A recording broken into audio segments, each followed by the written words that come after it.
Hey everyone, this is Rocky from WeLearnChess.com, and this is just another video in this short series sort of showing the new features on the updated Chess.com that's supposed to be officially released soon. I know they've been talking about it for about a year, but looks like it's coming pretty close here. So this is the live chess server. It's pretty nice and clean.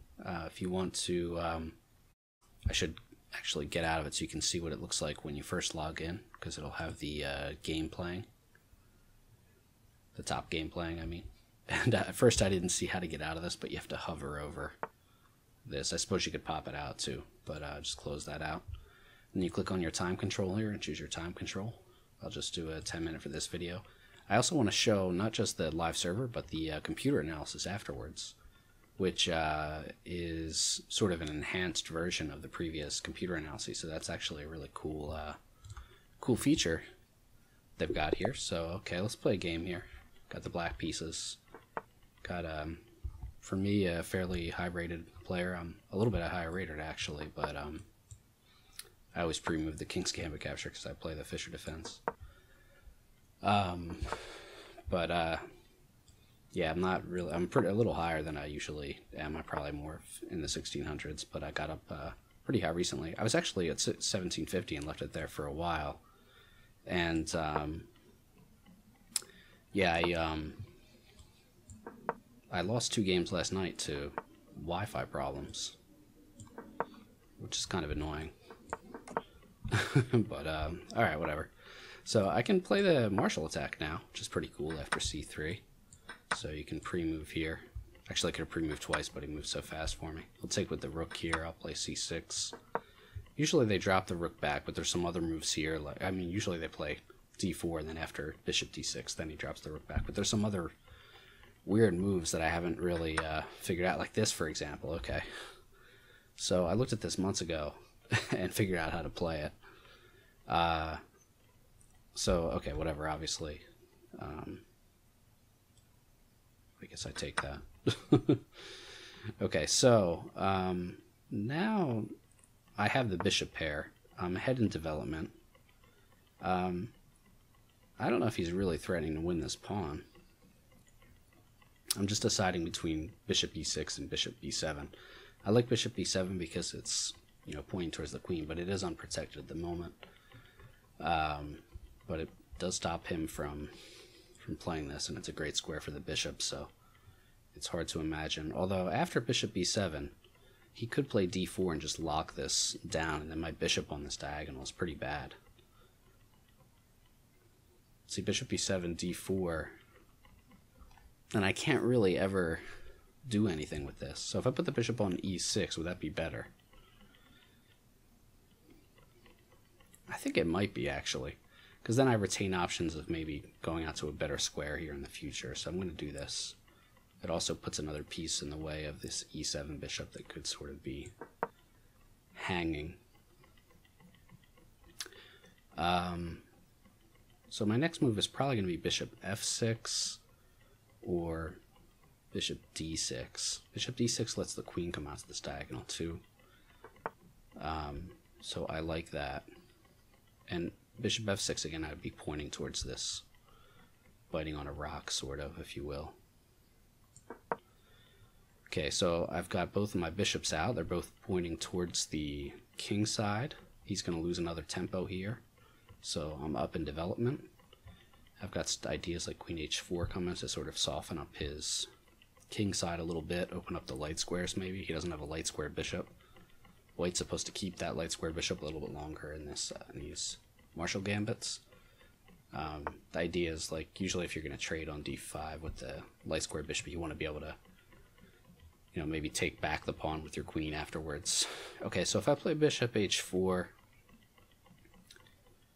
bishop h4, queen h4, he can't block with the queen. He could block, he can't block with the bishop because I can take it. So this is a typical move in the Marshall, but usually the queen's not here. It's a bishop, queen h4, g3, maybe queen h3, he could drop the queen back.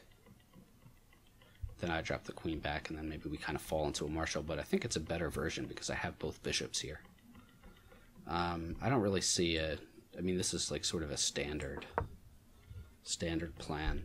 It's just that usually this situation isn't on the board. Usually the bishop's still on, which is also good for white because a lot of times black wants to move this f pawn and try to even use the kingside pawns to attack. But the one of the problems with that, or one of the difficulties with that, is that the light square bishop on this diagonal kind of makes it difficult too. I wonder if I can draw arrows in live chess. Oh no, I can't. I couldn't before either. I was just curious. Okay, so I guess he technically could play h3. You can't usually, usually when the queen is on d1, if white plays h3, you can usually immediately sack with the light square bishop.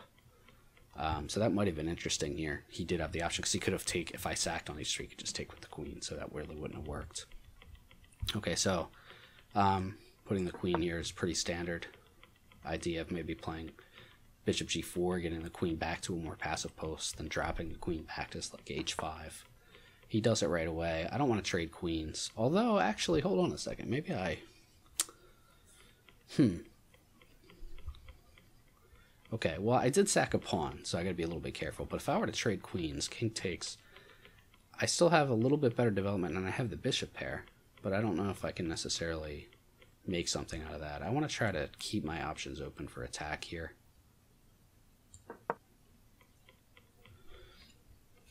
So some standard moves are like, yeah, knight over. Although I think you're supposed to bring the dark square bishop out first. So I can play bishop h3, try to get the queen a little bit more passive. I can play rook a e1, maybe to do that with tempo, actually. Maybe that's even better, because rook a e1, I've got all these stupid spam emails. Rook a e1, he plays like knight f3. Then I have a discovery with the bishop, right? Okay, this feels pretty natural. So I'm going to do this, because the problem is his rooks aren't connected yet. He's got to... So that's why I think if he had played bishop e3 first and then knight d2, then his rooks are connected. And also he would be blocking the e file. So I think that's why you're supposed to play bishop e3 first, but I'm not totally sure. I get these positions sometimes with the martial attack where I feel like I really have an advantage, but I often fail to just make the attack work. You do usually have to find a key move, a tactic, maybe a sacrifice with the dark square bishop, you know, when to move these kingside pawns. You have to play really, really precisely, or else it just ends up where you're losing, or, you know, best you're fighting for a draw. Actually, I think a lot of these martial attacks might end in a draw, like the high levels, but, well, I'm not high level, so usually it's one of us messing up. But yeah, he's a little bit stuck here. So one plan for white is often to play a4. You know, if I ever take the pawn, he just takes back the rook. He's going to take this a pawn, and then he's got some sort of annoying pressure along the 6th rank. Usually there's an unprotected piece, as there is here. And you don't really want to waste moves with black. Like, I don't want to have to waste a move back here. Wow. So using up another move here. So I guess he saw the sort of problem here. And what if I play this now?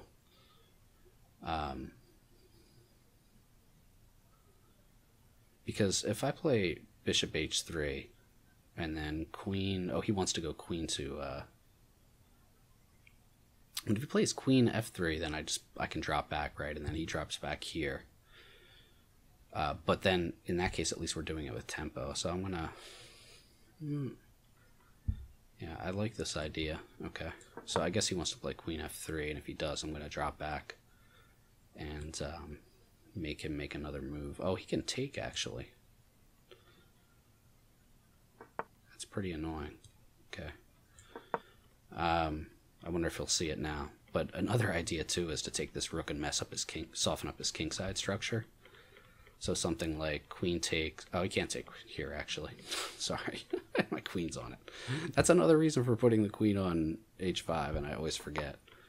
Okay, so I'm going to soften up this kingside structure, because at some point I might want to sacrifice this bishop here. I wonder if it's even almost time.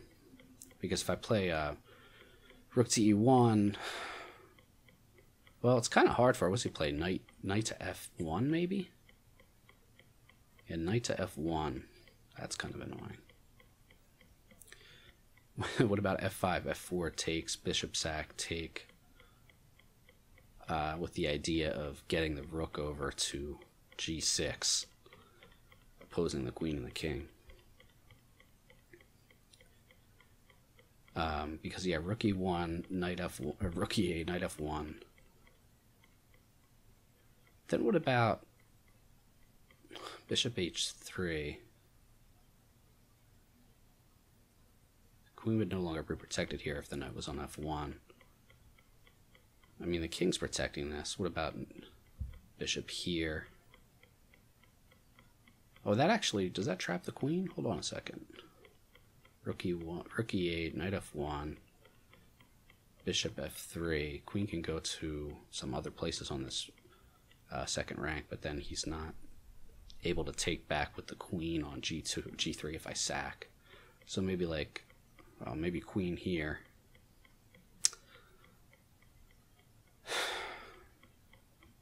He could take back here.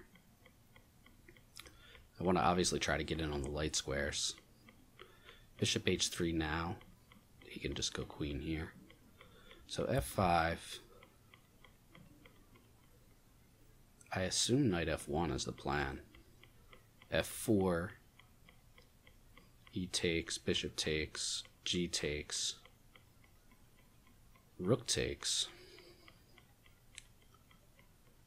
I don't know, this feels right to me. It also feels totally insane, but I feel like the rook might end up being more useful here. I mean, if I make a move with the rook, it's kind of like, feels like a loss of a tempo anyway to me.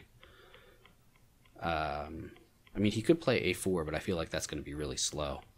I also like the idea of just rook f6 and over to g6 before I try the sack, because then afterwards f4 takes. It's going to be hard for him to take because I've got discoveries pinning the queen. Yeah. Okay, now where can this knight go to bother me? Nowhere yet, right? I'm going to try for this.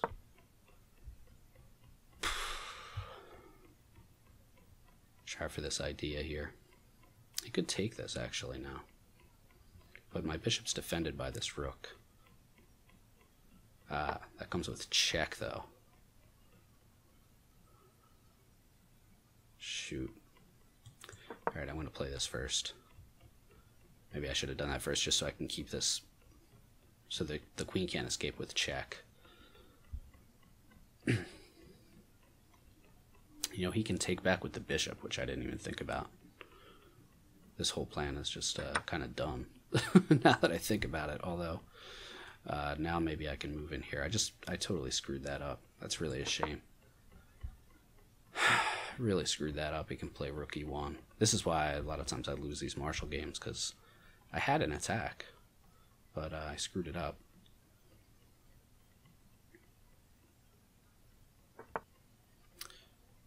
Okay. So, a couple things that this does is that it's threatening for him to take here and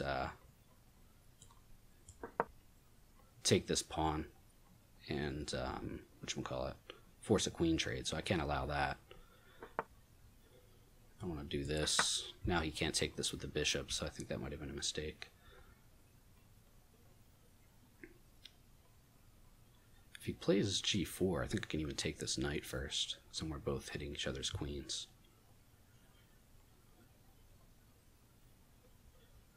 If he tries to take this pawn with the knight, it would actually be kind of annoying, but I could take here first.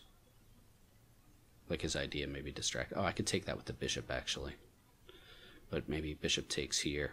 That's a mess. Okay, so the idea here was check.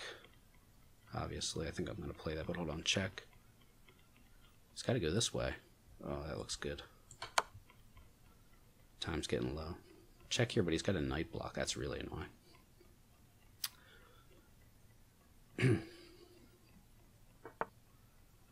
Check here, knight block, then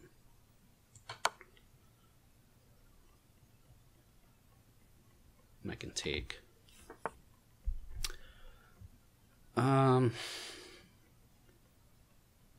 Shoot, this knight is covering this square. Oh, man. What if I park this bishop here? Or what about here so I can take this pawn? So bishop here, knight takes, rook here. Queen is attacked, moves somewhere. Then I'm threatening mate, right? Not sure if I'm calculating correctly, but my time's under 2 minutes already. Pre-move that. Capture there. Yeah, I definitely screwed this tack up. So this will be really interesting to see the computer analysis, because we'll see. You know, I felt like I had a win when he sort of played in a sideline in the opening. I don't think it gave me a huge advantage, but I think having the two bishops was nice, and him not having this pressure on the light square diagonal, I should have been able to do something with that. So actually maybe he can't take. So if he can't take, I wonder if he can do something else. I mean, his pieces are all tied up. This is part of the problem. He could try to run with the king again. Let's see, king d1 with the idea of trying to get out here to the light squares. I wonder if in that case I even drop the bishop back to cut off the escape route, but then I can't get here. Because if king d1 and I take here, then maybe he can take. Rook takes. Yeah, but the queen still has to move. The thing is, I'm not threatening mate there that I can tell. What about knight f1? Knight f1, should I take that with the bishop? Knight f1.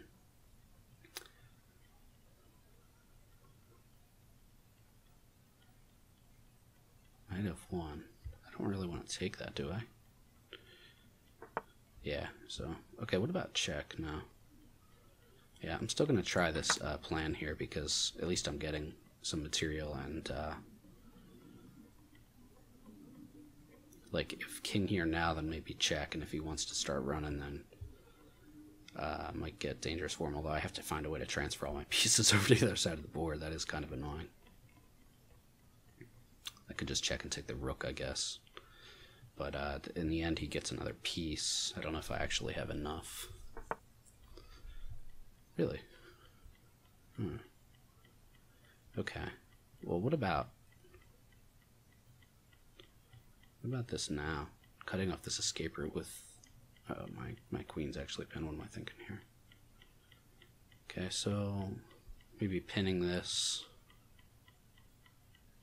Let's see. I want to get out of the pin here. Wow, 123. So what is his idea? He wants to try to force a queen trade. Maybe. Queen here. I can, at the very least, play queen g2. The idea of dropping the bishop back and then moving the rook up somewhere. Okay. So... it's getting pretty annoying. Let's see. In the interest of time, I wanna try to get my rook into the action here. This f pawn's kind of conveniently blocking any chance of a queen activity at the moment. So where's my rook going here? What about even rook g3 with the idea of getting rid of this pesky knight?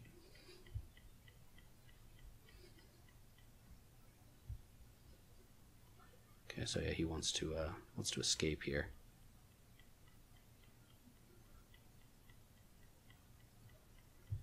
Okay, what about opening up the queen side a little bit? So this knight is doing a really good job of defending. I want to open up some lines maybe. Also got this h-pawn idea at the very end if we simplify to something, but I mean, I'm down material, so I gotta be careful.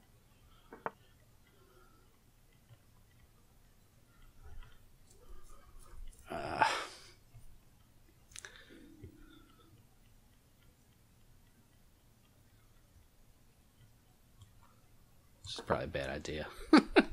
I just want to make sure he doesn't have discoveries on my queen, but he defended that pretty well.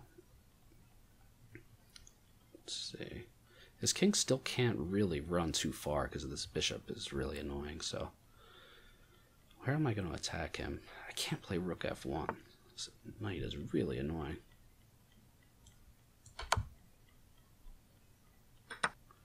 Okay. So I might have one moment here, but I can't really infiltrate, can I?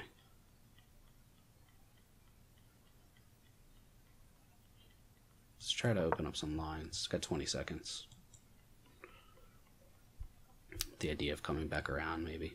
I mean, I'm totally, obviously lost material-wise, but let's see if I can somehow get his king in the crosshairs here.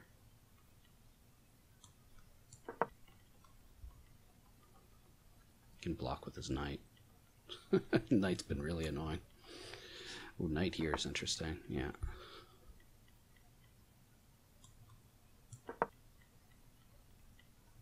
Knight here, maybe. Queen here. 13 seconds. Queen here with a check with the idea of coming around the backside there. Also, I've got Queen A6. Gotta move fast. I don't know if I'm lagging here, actually.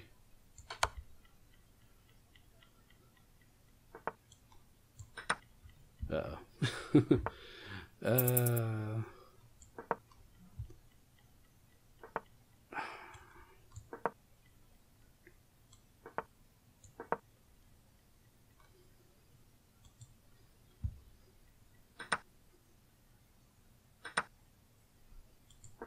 I dropped my queen. Oh, man. Well, okay. I didn't really deserve that, but in the very end, we were kind of just time scrambling a little bit, although it wasn't as crazy as faster time controls. But okay, let's take a look at this computer analysis. And yeah, I really don't play very well under pressure, do I? Okay, so we can do like a max analysis, which is pretty cool. That would take a really long time. So let's do a, I don't want to do the really quick one. Let's do a deep one. And already when it's starting, you can see this really nice improvement here. So before there were inaccuracies, mistakes, and blunders. And I forget the exact, there's a page somewhere on the chess.com site where it tells you, you know, what's considered an inaccuracy. I think it was just purely mathematical. Like if your move changed the evaluation number, like the plus minus number by, you know, more than 1 point, then it was an inaccuracy. More than 2 points was a mistake. And actually, I'm going too high here. I think maybe two was a blunder. But in any case, it was something like that. So we still have those, and those are highlighted in different colors as it goes through. But what I like here is that they've got this excellent and good moves. I'm going to have to look at the page. I'll find the page on the site if I can, and I'll link to it. So it explains what they're rating as an excellent move and a good move. I already had one inaccuracy. This screen sort of just, you have to scroll up to see it, but as the computer analysis continues, it keeps getting bumped down. Average difference, I'm not quite sure. Maybe that's your difference between the computer moves. I'll have to check and see what that means. So these inaccuracies are popping up here, and it shows you the better lines. I'm sure that I've done several already. Let's see, 3 inaccuracies already. I'm sure I'll have some blunders in there because you know, clearly I did not find the winning combination. This to me felt like not a great move, but the computer doesn't seem to mind it.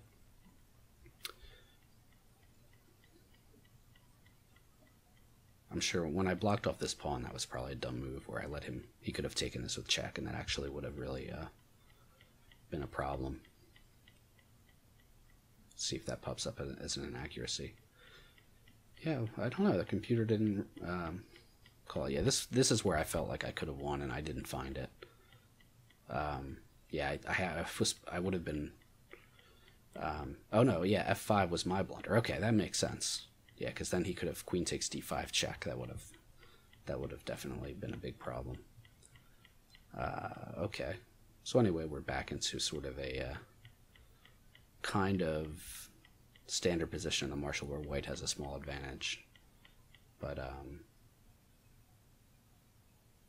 yeah, bishop takes f4 is a mistake. Okay, well, it felt like I had good attacking chances here, practical anyway. I mean, he I don't remember what his time situation was, but I think he had a lot more time than me until we started getting into these practical complications. But I didn't really have a way. This knight was defending so many good squares. He's got the queen and the bishop defending all the dark squares, and he's got the knight defending the light squares, which is a nice combination. Really hard to get in. So white's just totally winning here. It still felt like I might have a chance when I was able to pin the king in, but again, it's pretty safe. I can't really get to it. So This I feel like this happens sometimes too with the marshal, where it feels like you have an attack, but just couldn't quite get it. This rook g1 was probably a bad idea, just because it allowed him to trade pieces, and I mean I need to have a couple pieces for the attack. I can't rely on just this queen and bishop here, but so yeah, he's winning this whole time. He's also got pawns too, so 1, 2, 3, 4, 5. Oh, we even pawns. Well, there here I sacked one, but just trying to open up some lines. But okay, we were both here in a lot of time trouble. I wonder if they're going to show the timestamps. That was one thing that felt like it should be, improved. But yeah, when he let me get this pawn here and bring the queen into the back, that was kind of it's kind of shaky. But it still doesn't feel like he's lost. He defended very well, I guess.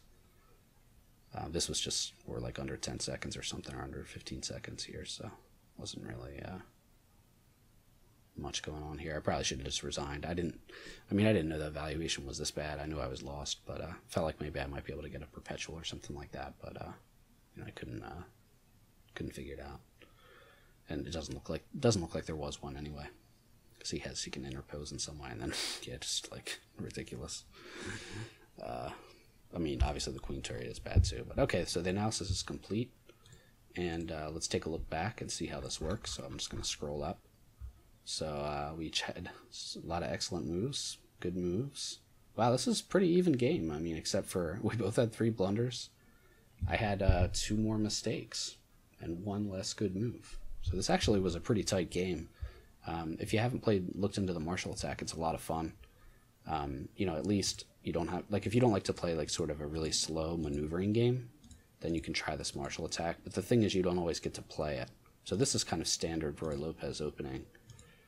Rook e1, you bump the bishop and castle, and now here white has some different moves. You can play like h3 or d4, which I think is supposed to be not quite as good, but both of those moves sort of prevent the martial attack because the pieces aren't in the same position. And for example, with the pawn on h3, you don't quite have the same way to get your pieces over to the king side. So here, but when white plays c3, you do have the option to sacrifice the central pawn, and it's pretty interesting. Here, usually white just I can't move pieces here in this one. Let me see if I can do.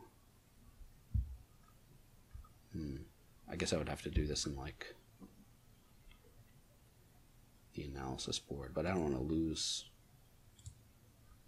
Oh, good, I don't lose it. Okay, it just opens up in a new one. That's pretty cool. Yeah, see, I don't know why this is in different colors, but okay. Oh, cool. Wow, so this new analysis board, you can add comments. Oh, here's the theme. Oh, you can publish it on chess.com. That's pretty cool. Yeah, I like this. I like that you can add in information and stuff like that, and you can add your comments in. Okay, so that would be pretty interesting if you want to like add comments, especially and study your own games, especially losses, which basically I guess this was a loss. And yeah, so anyway, now we can move the pieces. Let's flip the board, and yeah, usually here I see d4, although d3 is also an interesting move, and then sort of I guess the book move is something like this. You've got this battery here, so white usually plays g3. This is where I was saying, like, if he plays h3, he's already in trouble with the sacrifice on h3, where it's pretty dangerous. All his pieces are on the queen side and undeveloped, and black has 1, 2, 3. Even sort of you can count this bishop because it's the one sacrificing 4 pieces here. So okay, usually queen here, and then there's some different ideas. I feel like queen here is one idea. So like black has this idea of trying to get into the light squares, but white can quickly get back with the queen. You don't usually want to trade queens, obviously, if you're trying to attack and you've sacked a pawn. So then something like here, I think book is the bishop first. Will be interesting to see in Game Explorer, just to sort of cut this off for the moment until white can connect the rooks, and then he wants to get the knight over for defense as well. So and then his plan will be to make some problems on the queen side. So standard move here, I think, is just rook a1,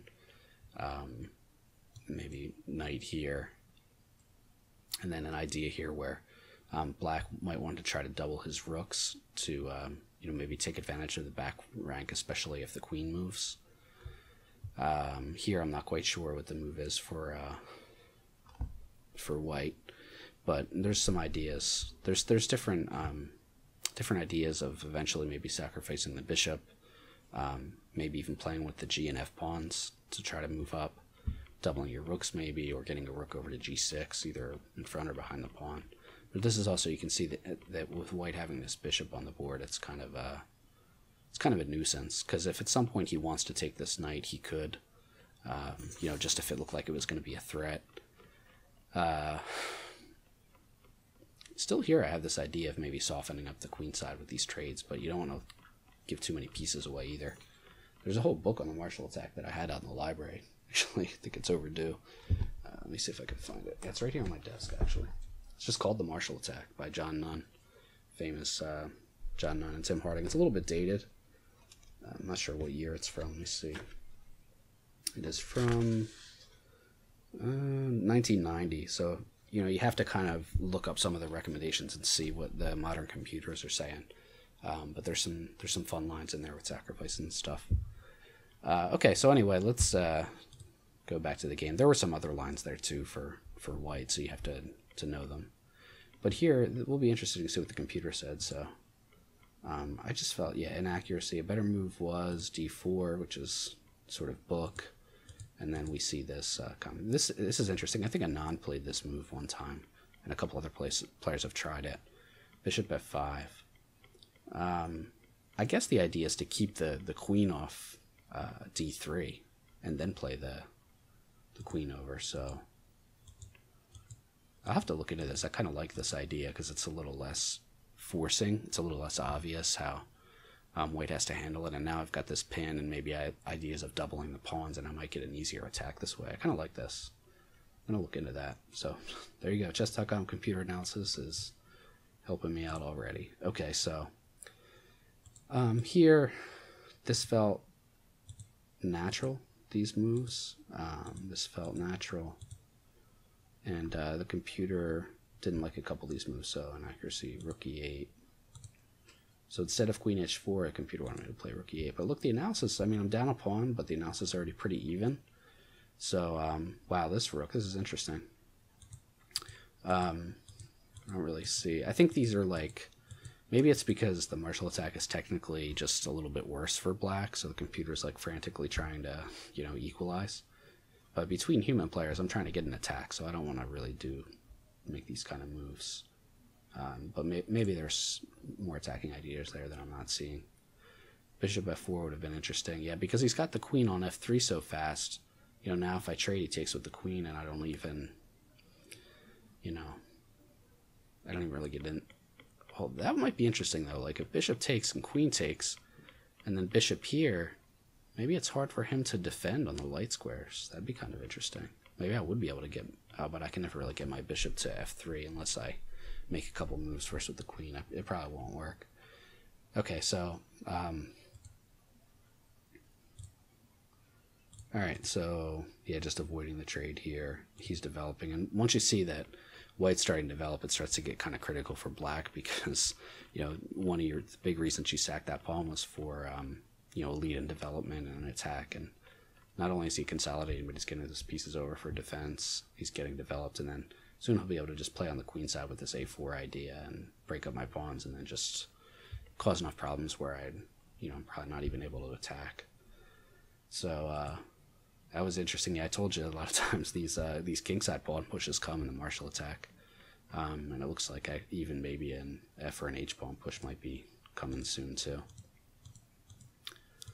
Kind of a strange idea here, switching over to the queen side, but I guess the idea was to create some pawn weaknesses. Okay, so yeah, here he gave me the advantage. So it did feel like, because he chose a different way to play the opening, that I should be able to do something. And you usually have a really, really small window in the martial attack, so it's fun to test your attacking abilities. It really is, because you really only have like one chance a lot of times to figure out, it did white's move order or create some weakness, what was the drawback of that, and try to exploit it. And I usually don't, so as we saw in this game, I didn't. But let's see here. The computer wanted white to play f3, and I have seen this move before. This is interesting, just trying to, you know, protect some critical squares here. And this is just the computer line. But it looks like I'm having trouble getting in there. But I also have seen this idea of getting the bishop into d3, which is kind of funny. It hits some sensitive squares, not the light square bishop's gone, and this knight is actually sort of dominated by the bishop too. At least if it ever wants to get out, it's going to have to, you know, white's going to have to play a couple moves. Now I'm not sure what would happen after rook e3. I mean, the bishop's not actually hanging, so if he took it and I got my queen in there, it wouldn't be the end of the world. But it seems like I wouldn't want to let that happen just because of trades. Too many trades, maybe. But okay, let's see what... sorry, spam emails. Okay, let's see what I should have done here. So I made the correct move. No, I didn't. Okay. Inaccuracy, okay. Okay, playing this first, so let's see what the difference here would have been. Allowing the queen trade. Ah, he can't trade queens because of the mate. That's cool. The idea is if queen takes, then rook takes here with this typical mating idea. The only piece that can block is the knight on f1, and then rook takes knight on f1, and there's this typical triangle mate, sort of triangle-shaped mate with the bishop and the rook that we covered in some videos a few weeks ago. So pretty cool idea there. I think I have actually seen that, but I forgot for some reason. So yeah, kind of, if you're playing this with black, keep this weak back rank in mind, where sometimes this whole back rank is just like totally exposed until these pieces can come out. And even sometimes when white gets the knight and bishop out, especially if the bishop's not like blocking the e-file, you might have even had a chance to double on the e-file. So okay, anyway, this is just the computer line here that would have supposedly been better for me. Maybe here the idea is just creating a ton of pawn weaknesses. The knight is going to have trouble getting out. You know, like if I get my bishop back to this diagonal, it's going to be hard for him to play e4. If he can't play e4, then he's going to have to find something else to do with his knight. A lot of weak squares here. Got the bishop pair. So, yeah, not bad. Actually, I'm not even down at a pawn anymore here, so this actually doesn't look too bad. Yeah, I guess part of my blindness is that like if I'm playing the martial attack, I want to attack, so I'm not really looking at endgames, but you do have to keep that in mind, like when can you simplify down. So, okay, anyway. Still had a small advantage here, and let's just look down where if I had something...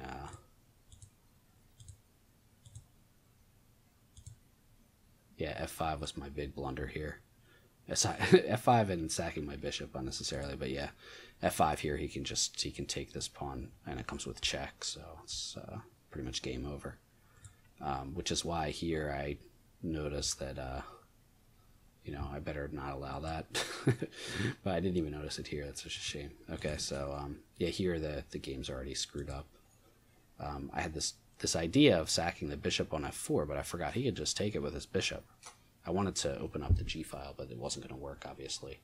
I mean, it was when his knight was blocking off his bishop, but I didn't visualize the board correctly, so just a poor calculation, which happens often in my games. And then we saw here, as I commented a little bit, as the computer analysis was running, and I was looking at the computer's suggested moves here, that the rest of the game's kind of you know, slow to look at. So. Actually, did it not mind my sacrifice here? Oh yeah, it did, okay. I was going to say. Okay, and yeah, we saw how I wasn't really able to get an attack, so he defended very well. But under time pressure, we both made some silly moves here, and just was a kind of a dumb ending. But okay, I hope that you enjoyed that video, taking a look at the new chess.com live chess server, and also this fun analysis here where we get to see sort of our excellent and good moves. Again, I'll try to find their definitions of what's excellent and good and accuracy, blah, blah, blah, and get a definition of what this average difference is, and when I find it, I'll post it. Also, it looks like there's some cool controls, although maybe a little bit buggy still on the analysis board. So if you happen to figure that out, let me know, or if you also have some trouble, make sure you report the bug with the link up here. and I'll catch you around for the next video.